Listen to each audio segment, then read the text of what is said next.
guys, welcome back to my channel. Assalamualaikum warahmatullahi wabarakatuh. Jadi kali ini kita akan membahas terkait dengan 3 paradigma yang belum dibahas sebelumnya. Nah, yang pertama ada interpretivisme, yang kedua ada critical thinking, dan yang ketiga ada postmodernisme. Lebih lanjut kita akan bahas ya. Oke guys, untuk materi yang pertama yaitu kita akan membahas terkait dengan interpretatif paradigma. Nah, menurut Denjun dan Lincoln pada tahun 2000, nah ini mereka berpendapat bahwa paradigma interpretatif berusaha memahami dunia dari perspektif orang yang terlibat dalam fenomena sosial.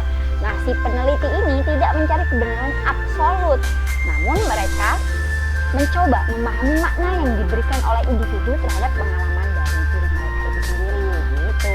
Nah, kemudian dari Creswell di tahun 2013. Si Creswell ini menyebutkan bahwa dalam paradigma interpretatif ini, si peneliti berperan aktif dalam proses interpretasi makna dengan asumsi bahwa tidak ada kebenaran tunggal atau objektif. Nah, maksudnya di sini juga bahwa si Creswell menyebutkan realitas adalah hasil dari konstruksi sosial yang beragam. Nah, kira-kira sifat-sifat dari interpretatif ini apa aja sih? Nah, yang pertama ada subjektivitas, tentunya. Kalau untuk kualitatif pasti kedua yaitu kontekstual, terus yang ketiga pemahaman holistik, dan yang keempat ada interaksi peneliti dan praktikan, kemudian yang keempat ada penekanan pada data kualitatif. Oke, bagaimana dengan contoh penelitiannya? Contoh penelitiannya misalkan judulnya nih, makna keberagaman bagi komunitas mualaf di pedesaan, sebuah pendekatan dengan fenomenologi. Nah, penelitian ini mengeksplorasi bagaimana anggota komunitas mualaf di pedesaan tersebut bisa memahami dan memberikan makna terhadap si pengalaman keberagaman mereka itu sendiri begitu, kepada si peneliti.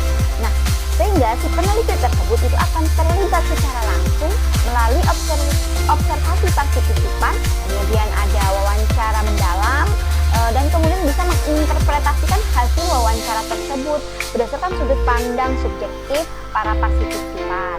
Nah, kemudian si penelitian ini juga menyoroti pentingnya konteks sosial dan budaya dalam pemaknaan keberagaman individu. Nah, untuk yang selanjutnya, materi kedua yaitu wording critical thinking. Critical thinking itu apa sih sebenarnya?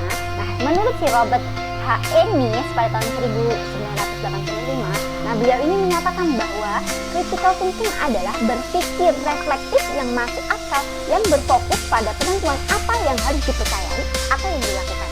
Nah, menurutnya bahwa berpikir kritis ini melibatkan keterampilan analisis dan evaluasi yang sistematis terhadap klaim, argumen, ataupun kesimpulan. Nah, selain itu juga, menurut si Richard Paul and Linda Elgin pada tahun 2006, ini menyebutkan bahwa critical thinking ini merupakan mode berpikir yang disiplin, di mana seseorang secara aktif dan terampil melakukan konsep-konsep seperti analisis, sintesis, evaluasi, dan interpretasi informasi yang diperoleh dari pengamatan, pengalaman, refleksi, atau komunikasi untuk dijadikan panduan dalam keyakinan dan tindakan. Selanjutnya, kita akan membahas sifat-sifat critical thinking. Nah, si critical thinking ini juga punya sifat-sifat loh. Ada berapa sih? Nah, yang pertama ada berpikir analitis, itu jelas dong. Terus yang kemudian ada berpikir logis, berpikir bukti, kemudian skeptis terhadap informasi yang tidak teruji, dan yang terakhir ada problem solving. Nah, kira-kira contoh penelitiannya kayak gimana nih? Nah, untuk judul penelitiannya saya berikan contoh yaitu pengaruh pembelajaran berbasis inquiry terhadap pengembangan kemampuan berpikir kritis siswa dalam misalnya sekolah menengah atas ataupun menengah bawah, boleh aja. Nah, di dalam penelitian ini tujuannya itu untuk mengevaluasi apakah metode pembelajaran berbasis inquiry ini yang mendorong siswa untuk menemukan sendiri jawaban melalui investigasi, kemudian apakah berpengaruh terhadap peningkatan kemampuan berpikir kritis itu sendiri. Kemudian penelitian ini akan mengukur seberapa baik siswa itu dapat menganalisis informasi, mengevaluasi bukti, dan mengambil kesimpulan logis setelah diterapkan dalam metode ini. Untuk materi yang selanjutnya yaitu postmodernisme. Postmodernisme ini menurut pengertian dari Jean-Francois Lyotard pada 1979 dalam bukunya The Postmodern Condition, A Report on Knowledge, yang mendefinisikan bahwa postmodernisme ini sebagai ketidakpercayaan terhadap narasi besar atau grand narrative. Ia menolak ide-ide besar yang mengklaim bisa menjelaskan realitas secara menyeluruh seperti pencerahan, kemajuan, ilmu pengetahuan yang universal. Nah, menurutnya bahwa pengetahuan itu adalah fragmentaris, keterbatasan, dan sangat kontekstual.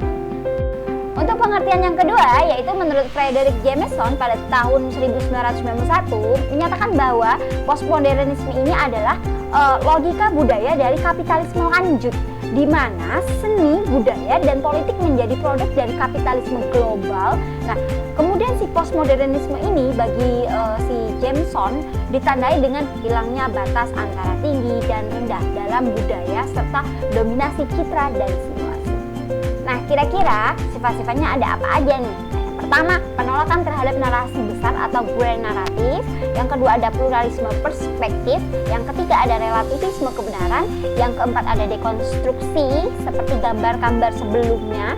Kemudian ada penekanan pada konteks dan subjektivitas. Ya, ini jelas dong, penelitian kualitatif gitu loh. Untuk judul penelitiannya di postmodernisme ini kira-kira apa sih? Judulnya dekonstruksi representasi gender dalam media sosial. Nah, ini studi kasus konten influencer Instagram. Nah, penelitian ini menggunakan pendekatan dekonstruksi untuk menganalisis bagaimana gender direpresentasikan oleh influencer di media sosial. Nah, khususnya di Instagram.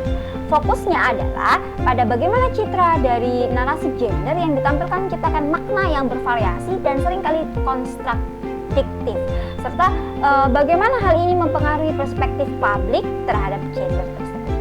Oke, terima kasih semuanya yang sudah menonton video ini sampai akhir. Jangan lupa like, komen, dan subscribe. See you, bye-bye.